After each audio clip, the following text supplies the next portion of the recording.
बरौली नाम का एक छोटा सा गांव था। इस गांव में गोवर्धन नाम के सरपंच अपने दो जवान बेटियों के साथ रहा करते थे। सरपंच की एक बेटी का नाम लीला तो दूसरी बेटी का नाम लक्ष्य था। वे दोनों ही बेहद खूबसूरत और बहुत ही चंचल थीं। इस गांव में रंगीला नाम का एक लड़का राहत था, जो आए दिन गांव की लड़कियों और औरतें पर बुरी नजर डालता। राहत था कि तभी लीला की नजर रंगीला पर पड़ती है। अरे ओ रंगीला, तू सुबह सुबह हम दोनों का पीछा कर रहा है, तुझे तो अभी बताती हूं मैं। अरे लीला, तू तो बेकार ही मुझ में बेचारे पर शक कर रही है कि मेरी हरकतों की वजह से मुझे पूरे गांव में कोई कम नहीं देने वाला। वैसे तुम दोनों बहाने सवेरे मेरे कहाँ चल दी। हम दोनों नदी पर नहाने जा रही हैं, और अगर तू गलती से भी नदी के पास मटका ना तो हमारे पिताजी तेरा जो हाल करेंगे वो तो तू जानता ही है। इसलिए अपनी पतली गली पकड़ और सीधा निकाल लेने यहाँ से। रंगीला दोनों बहनों के डर से वहां से खिसक लेट हैं। रंगीला के जान के बाद दोनों बहाने नदी में नहाने के लिए चली जाती हैं। तभी नदी के किनारे पेड़ के पीछे छुपकर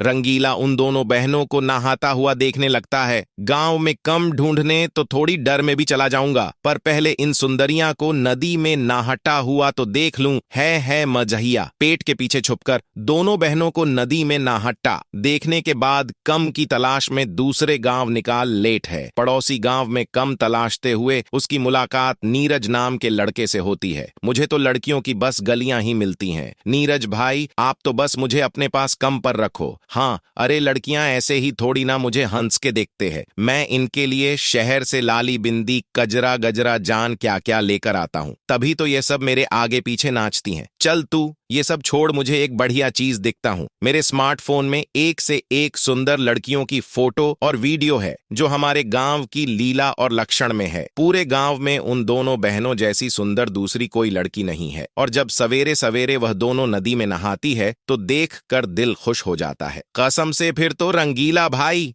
मुझे भी हम दोनों हसीनों को नदी में नहाते हुए देखना है। फिर वह दोनों पेड़ के पीछे छुपकर लीला और लक्षण को नहाते हुए देखने लगता है। आई तैयारी लच्छू, जरा देख तो, इस लड़के को ये अपने फोन में हम दोनों की नहाते हुए फोटो खींचे जा रहा है। रुक, अभी बताती हूँ तुझे। तो क्या कहा तुम दोनों बहनों ने, ये तुम अपने पिताजी से हमारी शिकायत लगाओगी हूँ। अगर ऐसा किया ना तो ये जो नीरज भाई ने तुम दोनों की नहाते हुए वीडियो बनाई है ना, वो गांव के सभी लड़कों को दिखा देंगे। हाँ, ऐसा बोलकर रंगीला और नीरज वहां से चले जाते हैं। इस दिन शाम के समय दोनों बहाने बाजार से समाज खरीदना चाहती हैं। बाजार में समाज बीच रहा गणपति नाम का लड़का लीला और लक्षण से कहता है। रंगीला और नीरज फिर से नदी पर आते हैं। नीरज नदी में जाता है और दोनों बहनों को छेड़ने लगता है। हाय नस पित्ती, तुझे तानी भी शर्म नहीं आई जो तू नदी में हमें छेड़ना के लिए ए गया। रुक, अभी हम दोनों शोर मचाकर पूरे गांव वालों को बुलेट हैं, जिसकी वजह से उन दोनों की मौत हो जाती है। उसे दिन दोपहर के समय गांव की औरतें को नदी के किनारे लीला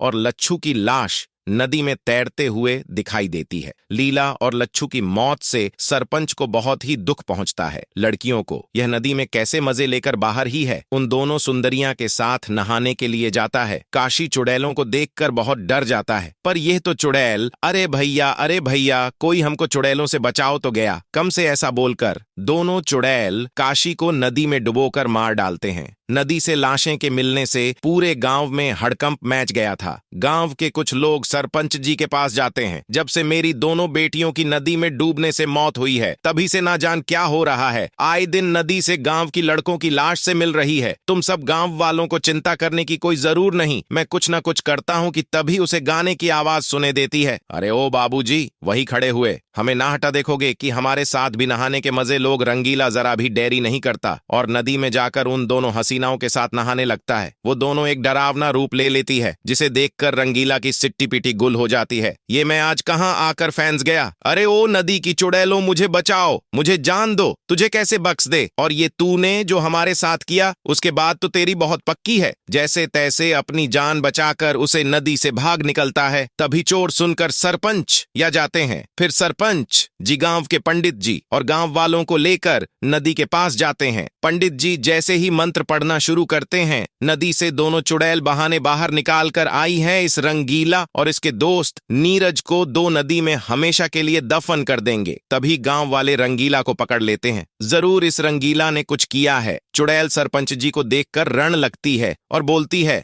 फिर दोनों चुड़ैल सरपंच जी को सारी बात बताती है। फिर गांव के सभी लोग रंगीला और नीरज को पढ़कर पेड़ से मटका कर फांसी दे देते हैं।